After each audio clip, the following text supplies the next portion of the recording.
maaasahan mo. Sa lahat ng ating pinagdaanan, sa panahon ng pandemya at kalamidad, tayo ay kumapit pa rin sa isa't isa. At buong tiwala ninyong ipinakita ang inyong suporta sa serbisyo at paglilingkod namin sa paghahatid ng tamang balita at impormasyon, tulong na galing sa aming puso. Kaya naman, sa latest survey ng Kantar at Nielsen, nangunguna ang mga himpilan ng RMN sa buong bansa. RMN, Number 1 sa Luzon, RMN, number 1 sa Visayas, RMN. at number 1 sa Mindanao.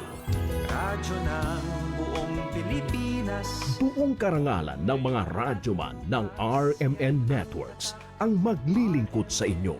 Maraming salamat. RMN number 1, number 1. Wala nang iba. Radyo mo nationwide.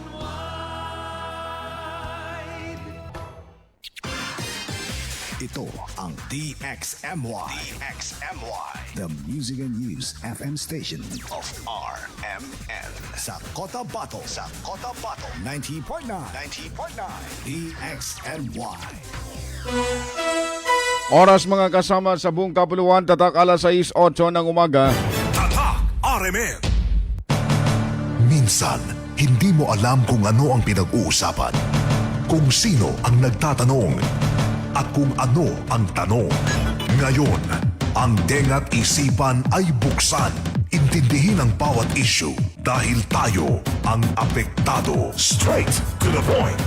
Ito ang balitaan at talakayan na tunay na diretsahan. Walang paligoy-ligoy, tagos, lubos, umaagos. Straight to the point. Mas malamang usapan, mas mabusising talakayan, komentaryong mas mauunawaan. Straight to the point. Tatak RMN.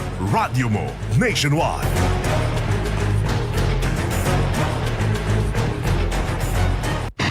Straight to the point. Isa pong mapayapang umaga mga kasama ng Saturday. Malamig, mabasa at madulas-dulas pang umaga ho ng Sabado. Bismillahirrahmanirrahim. Assalamualaikum warahmatullahi wabarakatuh. Sa ngalan ng ating station manager, Radyoman Sir Erwin Cabilbigan.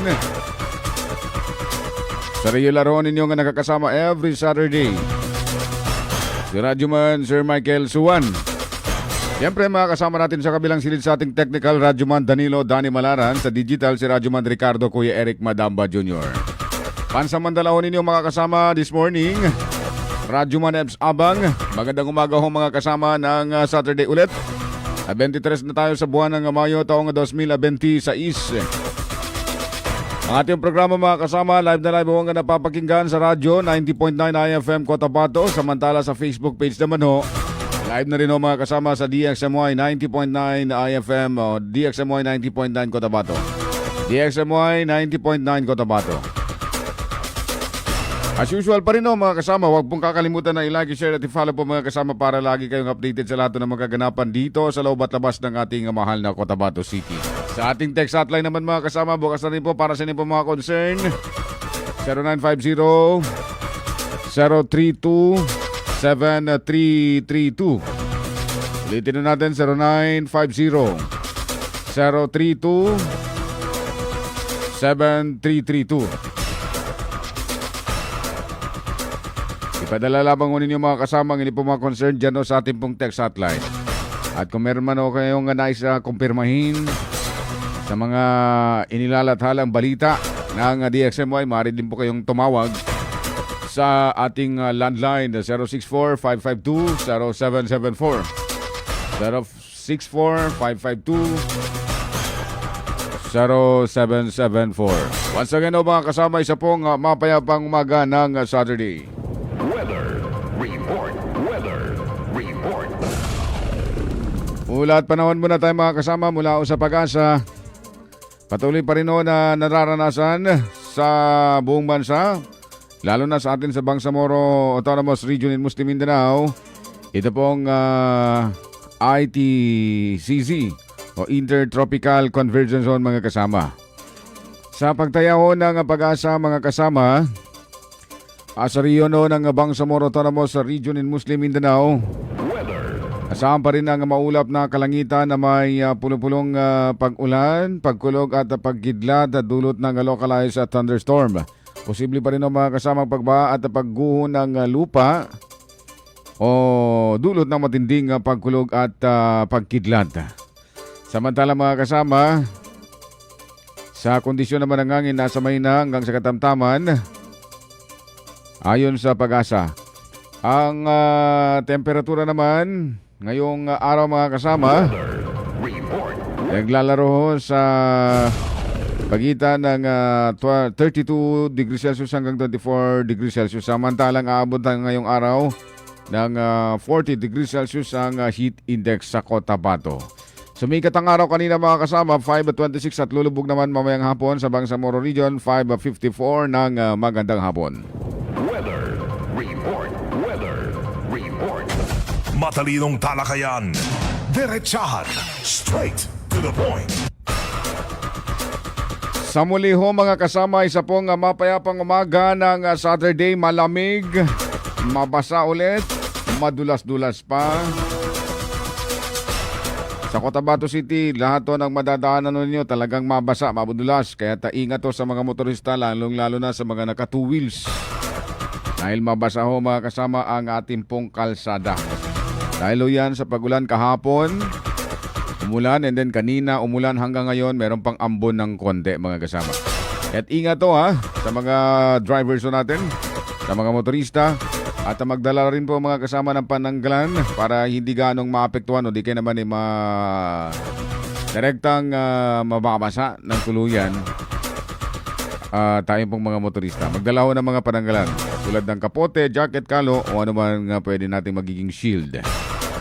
15 minuto makalipas ang alas 6 ng umaga mga kasama. Ang dami pa rin ng mga mainit na usapin sa loob at labas ng ating mahal na lungsod.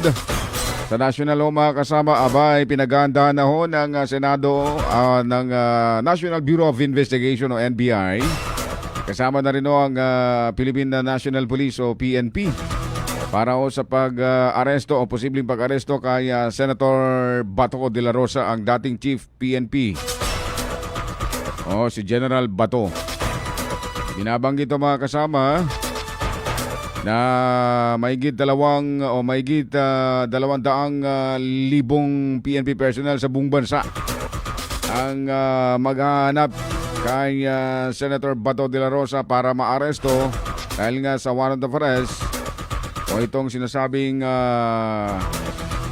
isinampa na kaso laban sa kanya, pero hindi dito sa atin sa Pilipinas kundi sa ibang bansa, sa The Hague. Itong crimes against humanity may kinalaman pa rin ng mga kasama sa nangyaring extrajudicial killing umano na maraming mga drug addict, mga bangag ang napatay noon sa dating administrasyon ni Pangulong Rodrigo Duterte. So ngayon naman, iginigit pa rin ng mga legal counsel ni Senator Bato na wala pa namang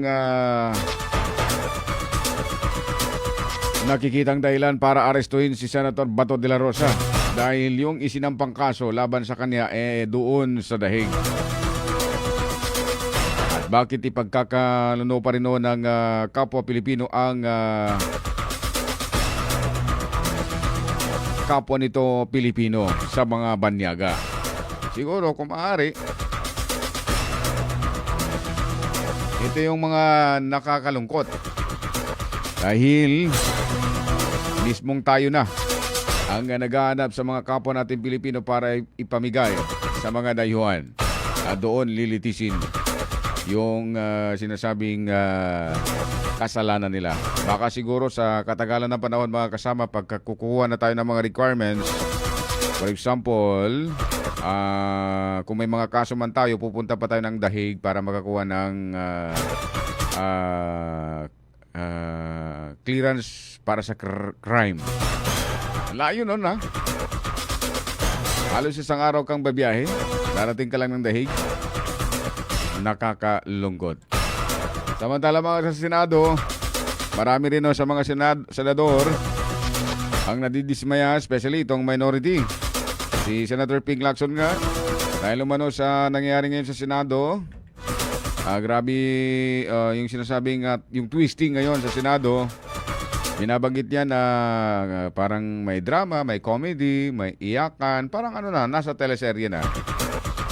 Pati ho siya parang pumapasok na, parang sumasagi na sa kanyang isipan na gusto na niyang umalis sa Senado. Ganun. Iba na palang nangyari ngayon dyan sa Senado. Meron ng parang teleserye na. Sa bagay, hindi naman natin may kakaila yun mga kasama dahil meron tayong senador na artista, Robin Padilla. Meron naman tayong artista na Sana All. Straight to the point. Sana All, dagat.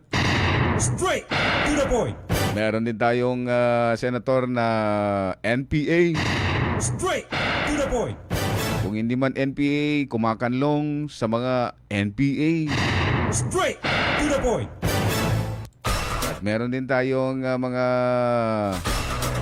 senador na hindi ko alam kung seryoso ba o talagang ganun lang po yung kanyang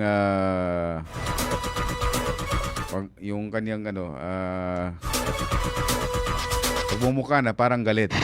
Straight to the point. So hopefully, ang lahat ng mga ito ay masasagot ng mga kasama. At syempre, yung pong impeachment trial laban kay Vice President Sara Duterte, pinaganda na rin ho. Maging ang Senate judges at ng mga House Prosecution Panel, nag-aanda na rin.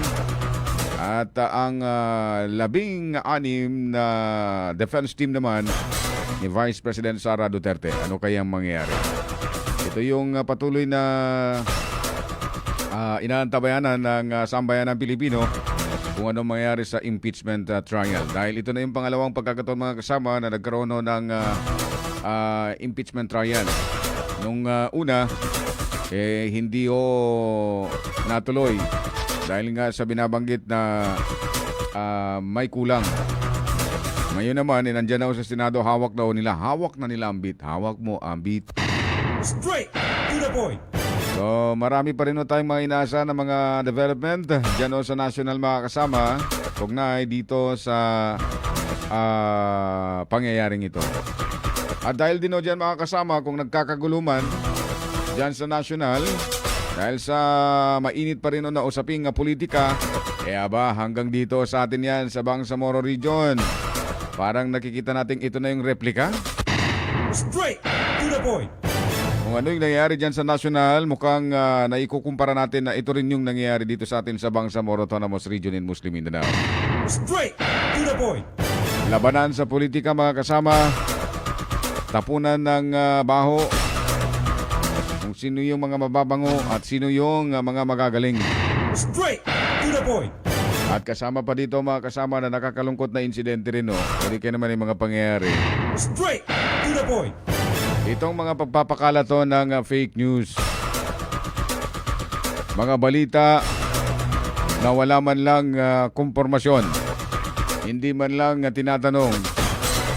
O kaya naman hindi man lang kinukumpirma kung saan ba nanggaling yung mga balitang dapat nilang ilathala. Straight to the point. Nakakalungkot lang talaga mga kasama dahil pagka nagkakaroon na ng ganitong kalalang sitwasyon sa social media, alam naman natin na rampant daw mga kasama yung pong fake news sa social media. Hindi naman natin alam kung ito ba ay totoong balita dahil marami pong mga news platform, news pages na nagkukunwaring sila ay mga media. So pagka nagkakaroon ng matinding diskusyon, ang hinahanap nasaan na ba ang mga malalaking mainstream media. Straight to the point. Pero pagka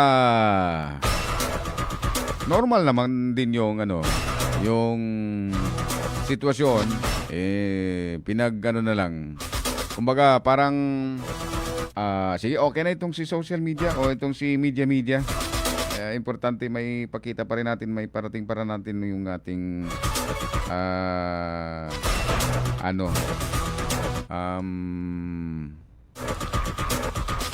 programa natin. Pero kami ho mga kasama sa DXMY 90.9 Cotabato, Radio Mindanao Networks, naninindigan ho kami na yung pong aming propesyon ay nakabase lahat sa kung ano yung procedure, ano yung turo ng media, at ano yung dapat gagawin at dapat na ilalathala sa payagan, sa social media namin o sa radyo man.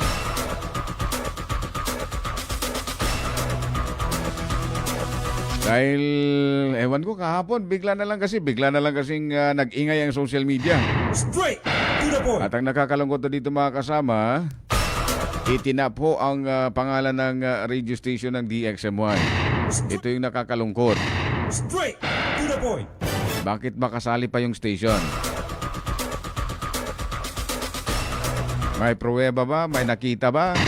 Straight. Meron ba kayong o binasa man lang yung buong laman ng papel na yon? Kung ano ang nilalaman? Bakit ganito? Straight to the point. Lahat na lang ng dapat nating gustong malaman bakit? Bakit at bakit at bakit? Straight to the point. Kaya't dahil doon, yun, sugod mga trollers. Straight to the point. Nagsilabasan naman ang mga magagaling. Ang mga mga santo Straight to the point. para atakihin. Ano ba kami?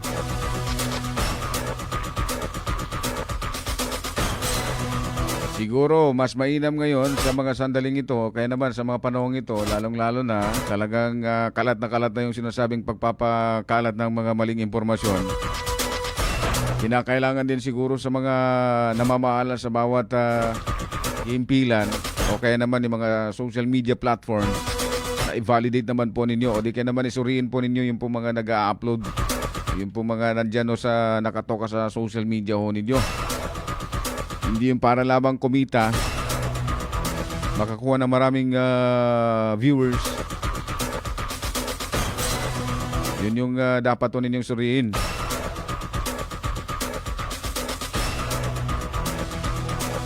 Ako mga kasama, ipinagmamalaki ko na nandito ako sa DXMY 90.9 Cotabato. Bakit? Hindi ako nakapagtapos ng sinasabing mass media, mass communication. Pero tinanggap ako dito ng buong buo dahil nga sa abilidad ko, sa pagsunod ko sa kung ano man yung sinasabing media ethics. Ano yung mga dapat at ano yung dapat na ipoposte, maging ito man ay sa social media o kaya naman i-ere mismo sa radyo. Kaya taas no pa rin ako makasama na nandito ako sa DXMY.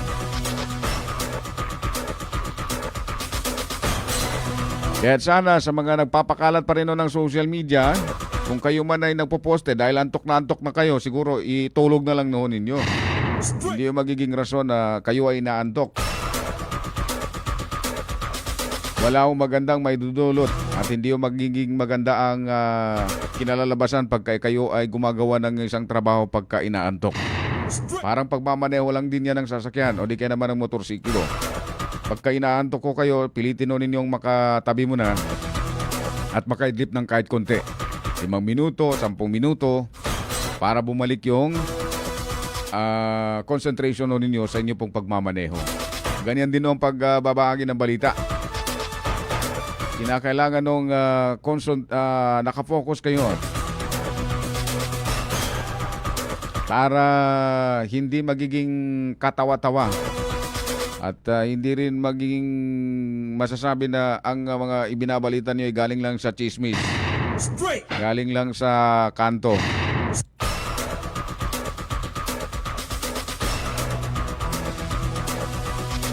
Sa mga patuloy pa rin nung naniniwala sa kakayahan sa pagbabahagi ng balita ng DXMY, maraming salamat. Sa mga hindi naman din naniniwala, wala tayong magagawa. Palakpakan na lang mayari. Anyway, mga kasama, oraso natin. 6:28 ng umaga, bago pa man magkainitan ng usapin. Lumipat tayo ng paksa. Ang importante ho dito na iparating natin yung pong sinasabing tamang proseso ng pagbabalita. Mga dapat na gagawin, dapat mong ibalita at hindi na dapat mong ibabalita. Hindi porket ikaw ay nasa media na, yan yung sinasabing bira ng bira. Straight to the point. Maaari naman ding pag-usapan. Kung sa mga mahilig tumagay, bumili ng isang bote ng alak, kasamang pulutan naman pag-usapan na maayos. Sa mga hindi naman mahilig guminom ng nakakalasing na mga inumin, maaari naman din bumili ng isang supot ng kape. Bumili ng kumukonsi para pag-usapan na maayos. Yan lang siguro yung alam natin na magiging panlaban natin sa rampant fake news sa social media. Lipat tayo ng paksa mga kasama sa Cotabato City kahapon.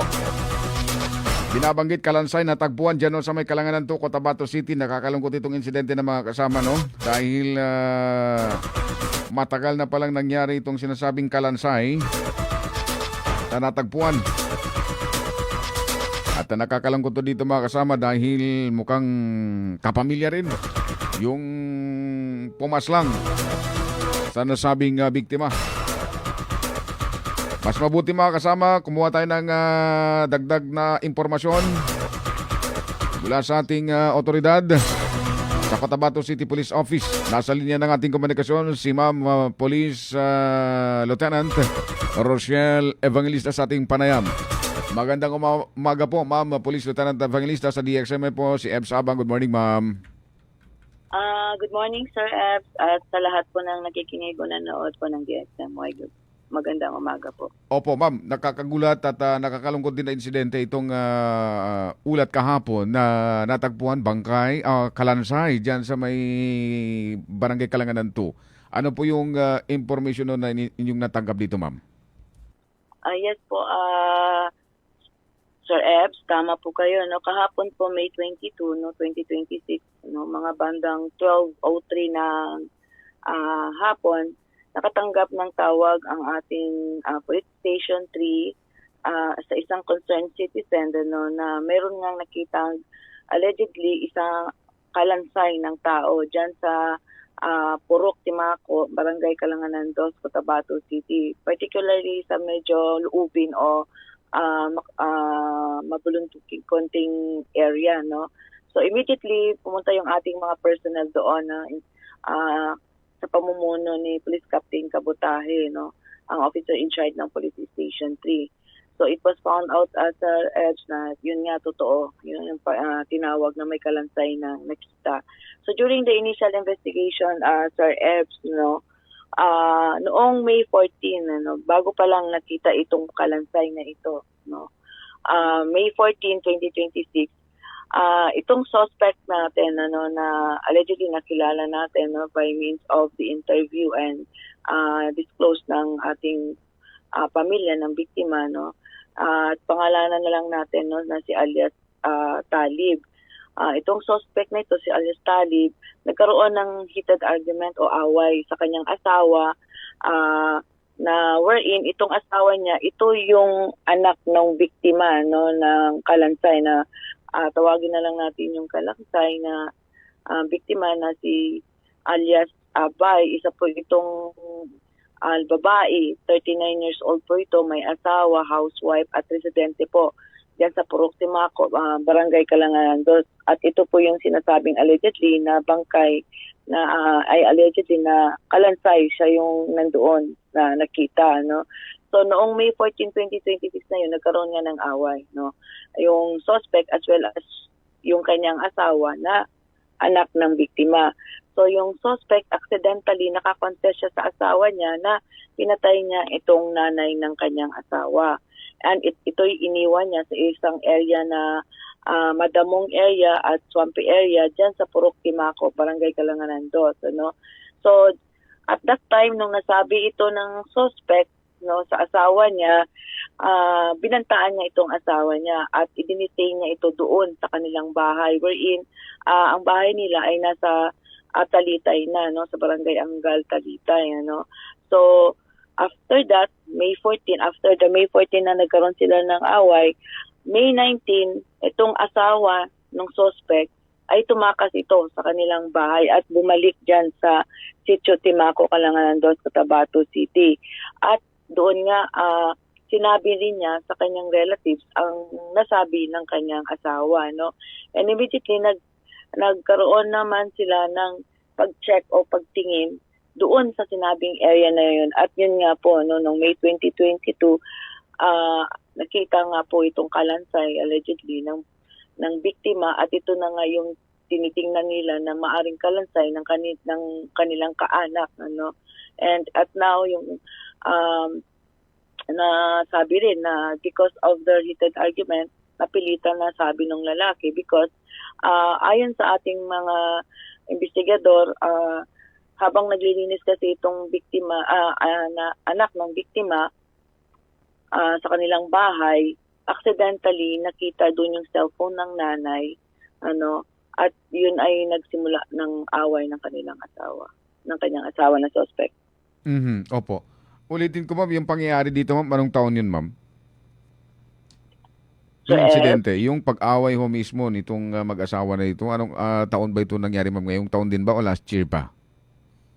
Ay, yung nangyari po, ngayon po, di ba, May 14 po, nagkaroon po ng heated argument yung ating anak ng biktima, no? Kasi yung namatay, yung kalansay na allegedly na sinasabi is yun yung nanay, no, nanay ng asawa ng suspect. Actually, during the investigation, Sir Epps, no, itong nanay nila, hinahanap na nila ito since October 2025 pa. Ano? And hindi na sila naghanap because habang tinetext nila ito, kinokontak nila itong nanay nila, may sumasagot, ano? May sumasagot at nire-replyan sila na wag na siyang hanapin dahil pagod na siya sa pamilya. And then may sinasabi pang may kinakasama na siya, nagpakalayo siya. So doon pa lang parang hindi na sila naghanap further, no, kasi baka nga yun nga yung decision ng nanay nila, no. But as of dumating itong May 14, nagkaroon sila ng away because also nakita ng anak ng biktima yung cellphone ng nanay niya doon sa kustodiya nila ng asawa niya doon sa habang naglilinis ng bahay. Kaya nagkaroon sila ng away noong May 14, 2026 at doon accidentally na-confess ng suspect na pinatay niya yung nanay ng asawa niya. Kaya pala yun na yung dahilan na nag-away sila dahil may mga nakitang ebidensya ang anak mismo sa cellphone ng asawa niya. Hindi po, cellphone po mismo ng biktima nandoon sa kustodiya. Opo, yun yung nakita niya. Nakita niya sa bahay nila. Naglilinis, habang naglilinis. Kasi nga, kung maalala mo, Sir F, sinabi ko na kanina, October 2025, hinahanap nila ang nanay nila. Pero eventually, hindi na sila naghanap dahil gina-text din sila habang tinetext nila yung nanay. Nagsasagot naman daw sa text messages at sinasabing, yun nga, nagpakalayo, may kinakasama na siya, tapos pagod na siya sa pamilya, parang gano'n ang datingan ng text. Ano? So, hindi na nila nag-bother sila, no? Baka decision talaga ng nanay nila na magpakalayo, no? So, not knowing na may masama na palang nangyari. At yun yung cellphone na yun ay pag-aari ng nanay ng asawa ng suspect. Or wherein yung cellphone na yun pag-aari ng allegedly kalansay ng biktima natin. Opo. So yun pala yung mga dahilan, ma'am, na naging panatag itong si anak na okay naman din ang nanay, buhay pa rin. Ito na po yung allegedly yung itong kalansay na nakita po na doon sa Kalanganan Dos po. Opo. So paano po, ma'am, lumabas sa investigation ng police, Cotabato City Police na tinuturong suspect dito itong asawa ng anak ng biktima? Ang suspect po kasi nagkaroon po sila ng argument yung May 14 as nag-away po yung mag-asawa at accidentally yung suspect na amin niya na doon sa kanyang asawa na siya ang pumatay sa nanay ng asawa niya or mother-in-law niya. Itong... So that's why siya po yung ating tinututukan as part of the investigation. Siya po yung nasasabi nating primary suspect as of now dahil nga naisabi niya o nai-confess niya sa asawa niya na pinatay niya yung mother-in-law niya wherein mama ng asawa niya. Okay. Diyan din nangyari sa lugar na yan, ma'am, sa Kalangadan. Yung pag-amin? Yung pong pagpatay. Yun po tinitingnan pa rin natin, no? Kasi nga during sa pag-away nila, nagkaroon sila ng discussion nagkaroon na ng aminan, inamin niya na ng suspect na pinatay niya yung mother-in-law niya at sinabi niya rin na tinapon niya raw doon sa swampy or grassy area ng Purok Timaco, Barangay Kalanganan 2. At doon nga rin natin nakita yung kalansay ng biktima. And we are at this point, no, yun muna tinitingnan natin na yung doon nangyari yung incidente na ito, no. Per information din, no, may nalaman din nating investigador na yung biktima kasi na ito ay kumukuha ng mga talaba, yung parang diyan sa area ng Timaco, ano, and eventually nadaanan doon nakita ng suspect itong kanyang mother-in-law. At doon nga ginawa yung karumal-dumal na pagpatay sa ating biktima at iniwan sa area ng Timaco. I see. Oo. Yung di ba ma'am, binabanggit na itong asawa na ito ng biktima na ito, itong anak ng biktima na ito, ma'am, ikinulong, i-detain ng suspect doon sa lugar nila sa Talitay. Oh yes po, Sir Ebs. Actually, nung na-confess na nito ng suspect sa kanyang asawa, binantaan niya itong asawa niya, no, na kung magsumbong siya sa mga pamilya. At the same time, dinetain niya ito doon sa Talitay, wherein doon actually yung bahay nila at dati naman nanirahan din sila dyan sa Timaco, no. So doon niya na-confess sa kanilang bahay sa Talitay, and noong May 19, i-detain niya yung asawa niya, nakatakas noong May 19, labas ng bahay, at yun nga po dumiretso umuwi dito sa Kalanganan 2 at sinabi sa kapamilya yung na-i-confess ng asawa niya patungkol sa pangyayari ng kanyang ina. So ang nangyari pala dito, ma'am, bago lang din siya talaga na-discover, na laman na ito na pala yung mga pangyayari dahil since May 14, doon na siya kinuha, tinangay nitong asawa niya rin, itong si suspect na ito, para dalhin yung asawa niya doon sa kanilang lugar at para hindi na makapagsalita, makapagsumbong. Ano po, doon po talaga sila nagatira, Sir Ebs, no? Nagkaroon lang sila ng away noong May 14. And then, nung nasabi sa kanya na pinatay nga ng asawa niya yung kanyang nanay, doon na siya binantaan at ikinulong muna. But tumakas siya doon sa bahay nila, no, kay noong May 19. Putol. Balikan natin mga kasama si Ma'am Rochelle. Naputol yung tawag. Ma'am Rochelle, naputol po. Yes po. Opo. Oo. Okay. So yung May 19 lang po, Sir Ebs, nakatakas yung anak ng biktima at doon nga nakapagsumbong sa makamag-anak. And sinabi, during pagsabi niya sa mga kamag-anak nila, tiningnan nila yung area wherein saan yung nasabi ng kanyang asawa o na-confess. At doon nga nakita nila, doon nga sa swampy area ng Purok Timaco, Kalanganan 2, yung kalansay, na allegedly ito yung nanay niya. Pero sa investigation, ma'am, natukoy na talaga, ma'am, kung natukoy na ba yung insidente, kung saan nag-away itong dalawa na ito, ma'am? Ito mag-asawa na ito? Sa Cotabato City lang din ba o doon lang din sa Talitay nangyari yung pag-away nila? Nasabi sa ating initial investigation, Sir Ebs, doon sila nag-away sa Talitay, It's because doon nagtaka yung asawa na bakit nasa kanya yung cellphone ng nanay niya nandoon sa kustodiya sa kanyang asawa. Malinaw. Opo.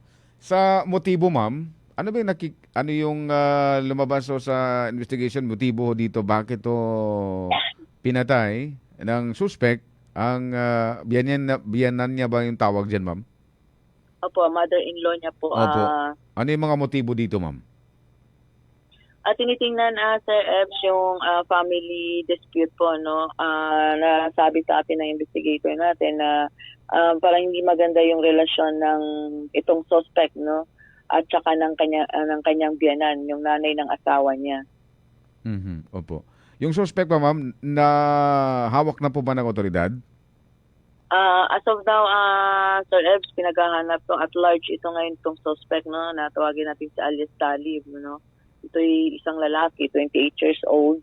Self-employed ito at dati nga residente rin po ng Purok Timaco, Barangay Kalanganan, Cotabato City. Opo. Yung asawa naman po niya, ma'am, kumusta naman po? Any information po sa inyo, ma'am, na natanggap po ninyo? As of now, nakikipag-coordinate pa rin yung ating investigating team, ano, and as of now, nasa kustodiya ng mga kamag-anak, ano, and dahil nga umuwi ito sa mga kamag-anak para maisumbong yung pangyayaring na-confess ng asawa niya. Opo. Yung mga kalansay, ma'am, na-turnover na rin ba sa pamilya niya? Yes po, opo. I see. Oo. Nakakalungkot yung insidente, ma'am. Wala na po akong katanungan. Baka meron po kayong nais na klaruhin, paliwanag. Kaya naman, dagdag na impormasyon dito po sa nangyari na ito, ma'am, na makakatulong sa pagtuntun sa suspetsado na hanggang ngayon nakatakas pa rin. Yes po, Sir Ebs, in relation po sa ganitong insidente, no, amin na lang paalaala sa ating mga kababayan if in case na yung mga kamag-anak tayo na matagal na nating hinahanap and then never po na nagpaparamdam sa atin, maging mapagmatsyag din po tayo, lalo na kapag direct family natin. Katulad sa insidente na ito, no, October pa po na 2025 na hindi nila nakikita itong kanilang kaanak and eventually nagte-text naman kaya akala nila ito'y nasa mabuting kalagayan. But eventually ito pala isa lamang sa mga ginawang paraan para hindi pagduda yung pamilya. So sa ganitong pagkakataon po kapag mayroon tayong kapamilya na hindi na nakikita and then nagkaroon kagad ng text kapag hinahanap natin at iba yung dating ng pagme-message, maging mapanuri po tayo, no? Always po natin i-check yung ating kapamilya. Mas better po na mas gawaing video call po. Ito po isang mas mabisang madaling ma-identify natin na nasa tamang kalagayan, ano, kaysa po text messages na maari po tayong linlangin kung sakaling may nangyari na pala sa ating kaanak, ano. So kung may mga missing individual po kayo na kapamilya, agad-agad pong i-report natin sa ating kapulisan para po mabigyan ng magandang disposition, ano. And sa ganitong pagkakataon din, kami rin ay itong incident na ito ay nagpapakita din ng tapang ng ating anak ng biktima, no, para mabigyan din ng hustisya yung kanyang ina na may nangyari nga po, no. So sa mga Cotabateño, ang inyong Cotabato City Police Office po ay patuloy pa rin po ng pagbabantay at ina-assure po natin yung ating kapulisan po ay nandyan, no, 24/7 po upang ma-ensure natin na safe ang ating Cotabato City Police Office po. Ma'am, Police Lieutenant Rosel Evangelista, maraming salamat po, ma'am, sa impormasyon, paglilinaw dito po sa nangyaring insidente na ito, kung paano siya naitala, yung kalansay na natagpuan dyan sa may Kalanganan to. Maraming salamat po, ma'am. Good morning po. Yes po, Sir Ebs. Magandang umaga po. Lahat ng tanong, straight to the point. Lahat ng tanong, straight to the point. Lahat ng sagot, straight to the point. Yan po mga kasama, si Ma'am Police Lieutenant Rosel Evangelista, kaugnay nga dito sa kalansay na natagpuan dyan sa may Purok Timaco sa Barangay Kalanganan 2, Cotabato City. Oras natin mga kasama sa buong kapuluan, alas 6:48 ng umaga. Standby muna mga kasama. Tatak RMN.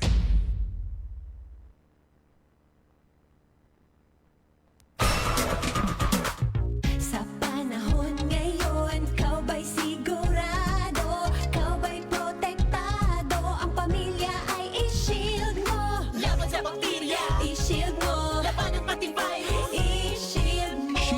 Soap. Patay ang 99.9% of bacteria and virus tested. Bilib ang mga eksperto sa Philippine Nurses Association. Sa sakit protektado, i-shield mo. Pamilya protektado, i-shield mo. Shield Bath Soap, manufactured by ACS Manufacturing Corporation. ISO certified, world-class quality. ACS. Kada adlaw magsigi og trabaho, pagkatas na dayon diha, dapat lig-unta. Alin, ang gatas nga para nimo. Saktong diet ug exercise, sabang pampaligon sa lawa. Nasabot kaya ang pack, kaya na gyud kaayo. Gatas para nimo, abot kaya na. Palit na og Anlin, karon available sa abot kaya pack para sa kaligon sa Anlin nga nasa 12 pesos SRP ra. Alin, barato na kaayo. Para di madaling masira ang ngipin ng pamilya, ngayon pa lang, Unique toothpaste for brushing every after kumain. dahil ang unique toothpaste, may Max Protect formula. Ngipin ay Max Alaga, Max Protektado pa. Helps stop cavities even before they start, while keeping breath fresh with regular use. Unique toothpaste for brushing para siguraduhin ngipin ay Max Alaga, Max Protektado pa. Unique. Max Alaga, Max Protectado with unique toothpaste maximum fluoride protection. Manufactured by ACS Manufacturing. ISO certified world-class quality. ACS. Lahat tayo'y laging nagsisikap para abutin ang tuktok nating hanap. Kapag hinahabol ang pangarap, di kumukurap kahit mahirap. Tatak ng tapang, ang tunay. Tatak ng tapang, Ginebra. Drink responsibly. Sa panahon ngayon, kailangan ng tatak ng tapang. Never say die. Paalala ng Ginebra San Miguel. Drink responsibly. Uy, nakadungog na ba ka sa balita? Ang imong paborito na Milo na anay twin pack. Sulit kaayo sa kalami ug sustansya. Sa presyong 17.50 pesos SRP, makaduha ka baso na. Unsa pa imong ginahulat? Palit na og Milo twin pack sa imong suking tindahan. Mag Milo everyday. Drink Milo every day. Sa gunso ng OT, ay buhi. Kaya pa nako. Nagsigi og biyahe, padayon lang. Kaya pa nako. Patong-patong ang projects, sige lang. Kaya pa nako. Ang kahayag ani, nara sa imong kaugalingon. Ipasilaob with Cobra Energy Drink. Naay Immuniplus, B-vitamins, taurine, ginseng ug inositol. Makaya ang pagsulay sa tabang sa Cobra Energy Drink. Para namo, kung naa ka ani, wala kay pildi. Ang kahayag ani, nara sa imong kaugalingon. Ipasilaob with Cobra Energy Drink. Para namo, kung naa ka ani, wala kay pildi. Assalamualaikum warahmatullahi wabarakatuh. Alhamdulillah and congratulations to the 84 passers of the Bangsamoro Science High School competitive examinations held last April 11, 2026. You may check our Facebook page to see the complete list of passers. All successful qualifiers must contact our registrar or visit the Bangsamoro Science High School office to confirm their slots. Once again, congratulations and welcome to Bangsamoro Science High School. Bangon tayo, shift na ako. Future supervisor ako. Nescafe Classic Stick ang kape ko. Mahirap man maging... Radyo mo nationwide. Mga kasama, tumpak na oras sa buong kapuluan, tatak alas 6:52 ng umaga. Tatak RMN. Tuloy tayo mga kasama sa ating balitan ngayong umaga ng Sabado 23 sa buwan ng Mayo taong 2026. Sa ating comment section may nagsabi dito. Ano yung nabasa ko dito? Balikan ko nga. Si Izan Indira. Totoo po ba yung binigay sa inyo Kuya Ebs na 1.5 million pesos? Aba, napakalaking pera yan. Straight. Kung akong nabigyan yan, siguradong meron akong Fortuner. Meron akong Hilux. Pero hanggang ngayon, motorsiklo lang man din ang gamit ko. Eh talaga yun, nagpapaniwala kayo sa mga fake news. Straight to the point. Ay na lang. Marami yan talaga dito mga haters, oh. Huwag nyo na i-deny dahil partial payment pa naman yun sa inyo. Marami talaga nag-TPM dito. Ito yung sinasabi. Isa pa dito, si Dato Hamad Kunakon, sabi niya dito, gusto pa nilang i-deny. Hindi po yan i-deny. Kasi wala naman din talagang katotohanan eh. Kung meron man, yun ang masasabi ko sa inyo, meron na akong Hilux. Pero dahil ito sa kagagawan ng isang, ewan, ano ba to? Media ba to? Straight. Napulot lang. Straight to the point. Ko alam kung ano ba talagang takbo ng isip niya. Okay lang kung isang taong puntiryahin. Walang problema. Walang kaso doon. Walang argument doon.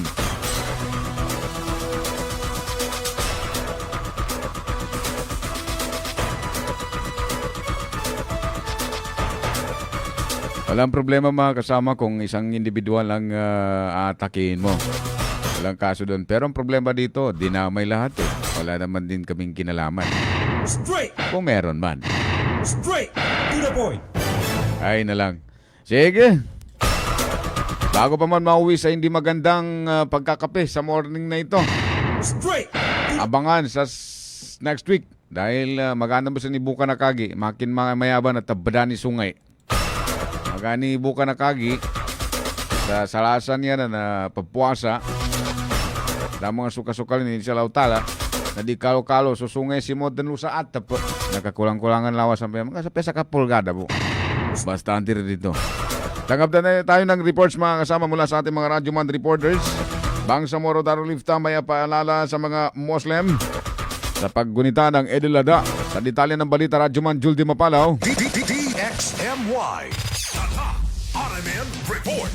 Yes, kasamang Radyoman Ebs may ipinalala nga ni Bangsamoro Darul Ifta Grand Mufti Sheikh Abdurrauf Jalani na hindi mandatory o wagib ang pagkatay o pagkurban ng hayop, lalo't kung walang kakayahan ng tao na magsagawa nito. Ngunit isa itong malaking sunaw mano na may malaking gantimpala kapag ginawa ng isang Muslim.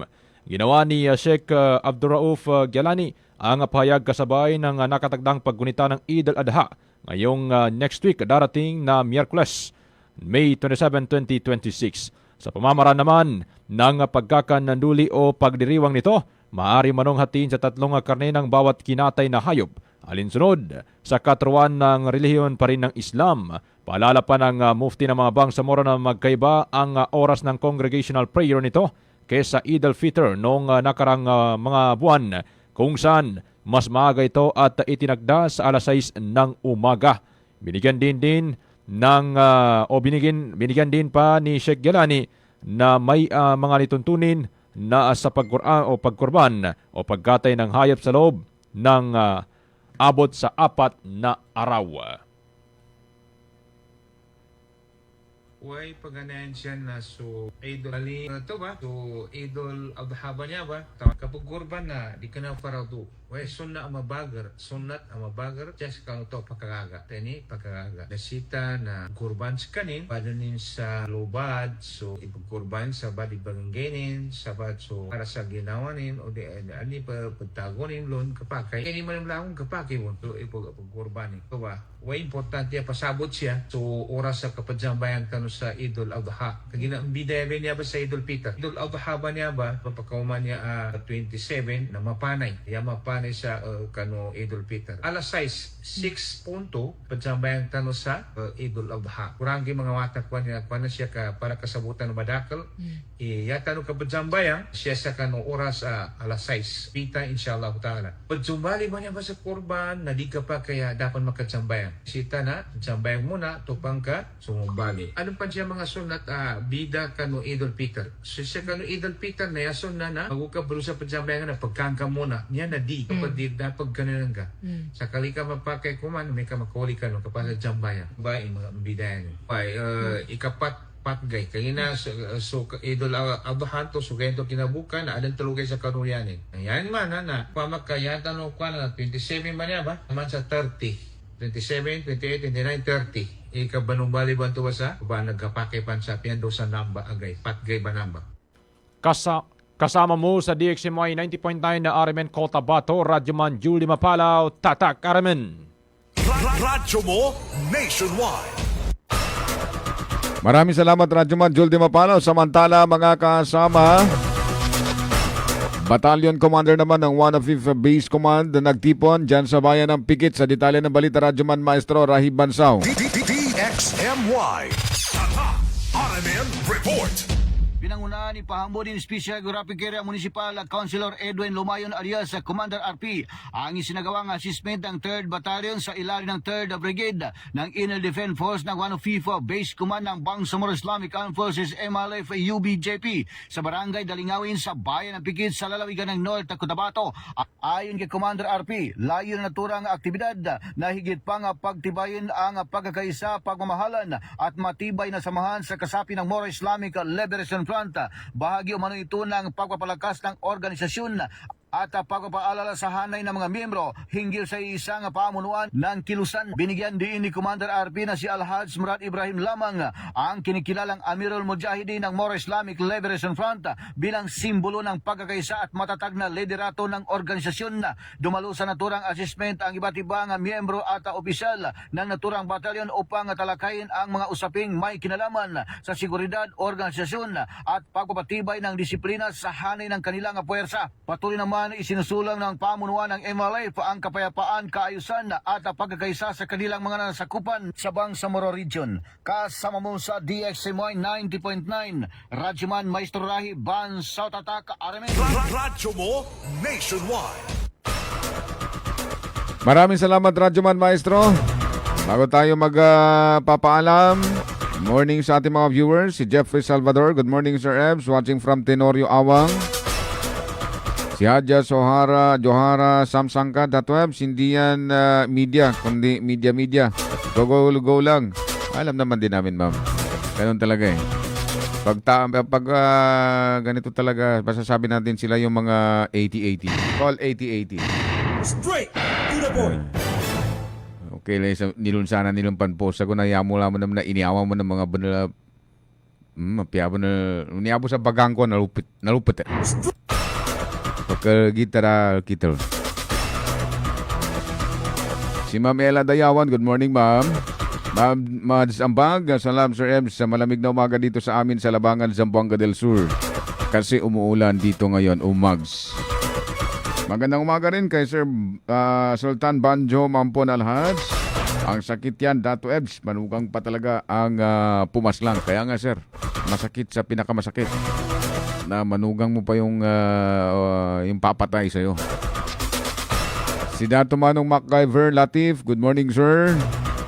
Kaya mapita ha, si Mataid Ababay sa Ranao. Na kung mga pagaremisan sa Ranao, na mapya ka pipitar ka no sa no. Si Sumulo Domania Sinsin, good morning po Sir Ebs. Shoutout po sa aking mga katrabaho, si